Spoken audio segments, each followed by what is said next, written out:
ಎಲ್ರಿಗೂ ನಮಸ್ಕಾರ, welcome back. ಇವತ್ತು ಕ್ವಿಕ್ಕಾಗಿ ಈಸಿಯಾಗಿ ವಾಂಗಿಬಾತ್ ಗೊಜ್ಜು ಮಾಡೋದು ಹೇಗೆ ಅಂತ ನೋಡೋಣ. ಮೊದಲನೇದಾಗಿ 1/4 kg ಬದನೆಕಾಯಿನ ತೊಗೊಂಡಿದ್ದೀನಿ. ಬದನೆಕಾಯಿನ ಈ ಥರ ಉದ್ದುದ್ದಾಗಿ ಸಣ್ಣದಾಗಿ ಕಟ್ ಮಾಡಿ ಇಟ್ಕೊಳ್ತಾ ಇದ್ದೀನಿ. ಹಾಗೆ ನೀರಲ್ಲಿ ನೆನೆಸ್ತಿದ್ದೀನಿ. ಇದ್ರ ಜೊತೆಗೆ 1 ಸ್ಪೂನು ಪುಡಿ ಉಪ್ಪನ್ನು ಹಾಕ್ಕೊಳ್ಳೋದ್ರಿಂದ ಬದನೆಕಾಯಿ ಕಪ್ಪಾಗೋದಿಲ್ಲ. ಇದ್ರ ಜೊತೆಗೆ 4 ಬ್ಯಾಡಗಿ ಮೆಣಸಿನ್ಕಾಯಿ, 4 ಒಣಮೆಣಸಿನ್ಕಾಯಿ, ಹಾಗೆ ಸ್ವಲ್ಪ ಕರಿಬೇವನ್ನ ಎತ್ತಿಟ್ಕೊಂಡಿದ್ದೀನಿ. 1 ಸ್ಪೂನ್ ಕಡಲೆಬೇಳೆ, 1 ಸ್ಪೂನ್ ಉದ್ದಿನಬೇಳೆ, ಹಾಗೆ ಸ್ವಲ್ಪ ಕಡಲೆ ಬೀಜ, ಸ್ವಲ್ಪ ಬೆಲ್ಲನ ಇಟ್ಕೊಂಡಿದ್ದೀನಿ. ಇದ್ರ ಜೊತೆಗೆ 2 ಟೊಮ್ಯಾಟೋನ ಸಣ್ಣದಾಗಿ ಹೆಚ್ಚಿಟ್ಕೊಳ್ತಾ ಇದ್ದೀನಿ. ಯಾಕಂದರೆ ನನಗೆ ಹುಣಸೆಹಣ್ಣು ಹುಳಿನ ಟೇಸ್ಟು ನನಗೆ ಅಷ್ಟು ಇಷ್ಟ ಆಗೋದಿಲ್ಲ, ಹಾಗಾಗಿ ನಾನು ಟೊಮ್ಯಾಟೋನ ಬಳಸ್ತಿದ್ದೀನಿ. ನಿಮಗೇನಾದರೂ ಹುಣಸೆಹಣ್ಣಿನ ರಸ ಇಷ್ಟ ಆದರೆ 1 ಟೊಮ್ಯಾಟೋನ ಕಟ್ ಮಾಡಿ ಇಟ್ಕೊಂಡು ಇನ್ನು ಸ್ವಲ್ಪ 1 ನಿಂಬೆಹಣ್ಣಿನ ಗಾತ್ರದ ಹುಣಸೆಹಣ್ಣನ್ನು ನೀರಲ್ಲಿ ನೆನೆಸಿಟ್ಟು ಅದ್ರ ರಸನ ಹಾಕ್ಕೊಳ್ಬಹುದು.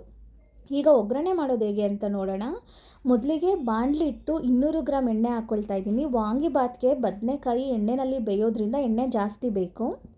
ಎಣ್ಣೆ ಬಿಸಿ ಆಗಿದ ನಂತರ ಸ್ವಲ್ಪ ಸಾಸಿವೆ ಮತ್ತು ಸ್ವಲ್ಪ ಜೀರಿಗೆ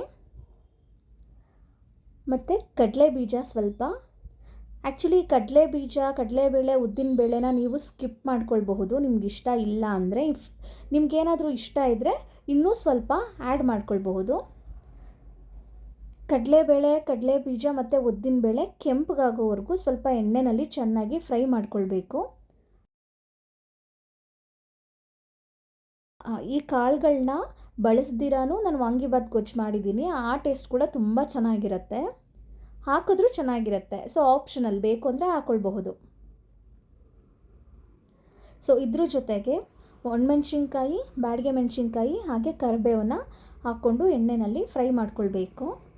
ಕರಿಬೇವು ಹಾಕಿದ ತಕ್ಷಣ ಸ್ವಲ್ಪ ಸ್ಟೌವಿಂದ ದೂರನೇ ಇರಿ, ಸಿಡಿಯುತ್ತೆ, ಅದು ಎಣ್ಣೆ ಎಲ್ಲ ಸಿಡಿಯುತ್ತೆ. ಇವಾಗ ಕಟ್ ಮಾಡಿ ಇಟ್ಕೊಂಡಿರೋಂಥ ಬದನೆಕಾಯಿನ ಹಾಕ್ಕೊಳ್ಬೇಕು. ನೀವು ನೋಡ್ತಿರ್ಬೋದು ಬದನೆಕಾಯಿ ಎಷ್ಟು ಫ್ರೆಶ್ ಆಗಿದೆ ಅಂತ. ನೀರೊಳಗಡೆ ಬದನೆಕಾಯಿನ ನೆನೆಸಿಡೋದ್ರಿಂದ ಮತ್ತು ಆ ನೀರಿಗೆ ಸ್ವಲ್ಪ ಉಪ್ಪನ್ನು ಸೇರಿಸೋದ್ರಿಂದ ಬದನೆಕಾಯಿ ಫ್ರೆಶ್ ಆಗಿರುತ್ತೆ.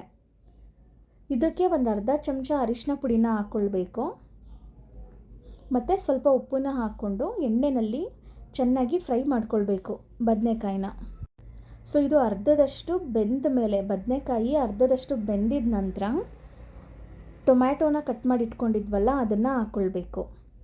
ನೀವೇನಾದರೂ 1 ಟೊಮ್ಯಾಟೊ ಕಟ್ ಮಾಡಿ ಇಟ್ಕೊಂಡಿದ್ರೆ ಇವಾಗ 1 ಟೊಮ್ಯಾಟೊ ಹಾಕಿಬಿಟ್ಟು ವಾಂಗಿಬಾತ್ ಪೌಡರ್ ಹಾಕಿದ್ಮೇಲೆ ಹುಣಸೆ ರಸನ ಹಾಕ್ಕೊಳ್ಬೇಕು.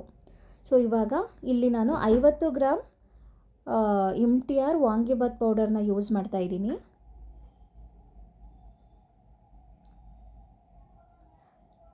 ಎಣ್ಣೆಯಲ್ಲಿ ಚೆನ್ನಾಗಿ ಫ್ರೈ ಮಾಡ್ಕೊಳ್ಬೇಕು. ಘಮ ಘಮ ಅಂತ ಇದೆ, ಫ್ರ್ಯಾಗ್ರೆನ್ಸ್ ತುಂಬ ಚೆನ್ನಾಗಿದೆ ವಾಂಗಿಬಾತಿದು. ಈ ಸ್ಟೇಜಲ್ಲಿ ಉಪ್ಪು, ಹುಳಿ, ಖಾರ ಎಲ್ಲ ಚೆಕ್ ಮಾಡ್ಕೊಳ್ಳಿ. ಬೆಲ್ಲ ಹಾಕ್ಕೊಳ್ಬೇಕು. ನೀವೇನಾದರೂ ಹುಣಸೆ ಹಣ್ಣನ್ನು ನೆನೆಸಿಟ್ಟಿದ್ರೆ ಈ ಸ್ಟೇಜಲ್ಲಿ ಆ ಹುಳಿ ರಸನ ಹಾಕ್ಕೊಳ್ಬೇಕು.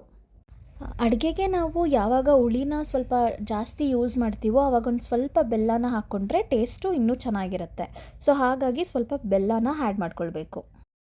ನೀಟಾಗಿ ಮಿಕ್ಸ್ ಮಾಡಿ ಒಂದು ಲಿಡ್ ಕ್ಲೋಸ್ ಮಾಡಿ 3 ರಿಂದ 4 ನಿಮಿಷ ಲೋ ಫ್ಲೇಮಲ್ಲಿ ಬೇಯಿಸ್ಕೊಳ್ಬೇಕು ಇದಿಷ್ಟನ್ನು. ಸೊ ಈಗ ನೋಡಿ ಲಿಡ್ ಓಪನ್ ಮಾಡ್ತಿದ್ದೀನಿ. ಈ ಥರ ಸುತ್ತ ಎಣ್ಣೆ ಬಿಡಬೇಕು. ಈ ವಾಂಗಿಬಾತ್ ಪೌಡರು, ಬದನೆಕಾಯಿ ಇದೆಲ್ಲ ಎಣ್ಣೆಲಿ ಚೆನ್ನಾಗಿ ಬೆಂದು ಎಣ್ಣೆ ಬಿಡಬೇಕು. ಈ ಥರ ಎಣ್ಣೆ ಬಿಟ್ಟ ಮೇಲೆ ಗೊಜ್ಜು ರೆಡಿ ಇದೆ ಅಂತಲೇ ಅರ್ಥ. ಇದ್ರ ಮೇಲ್ಗಡೆ ಒಂದು ಅರ್ಧ ಇಡೀ ಕೊತ್ತಂಬರಿ ಸೊಪ್ಪನ್ನ ಉದುರಿಸ್ಕೊಂಡು ನೀಟಾಗಿ ಮಿಕ್ಸ್ ಮಾಡಿ.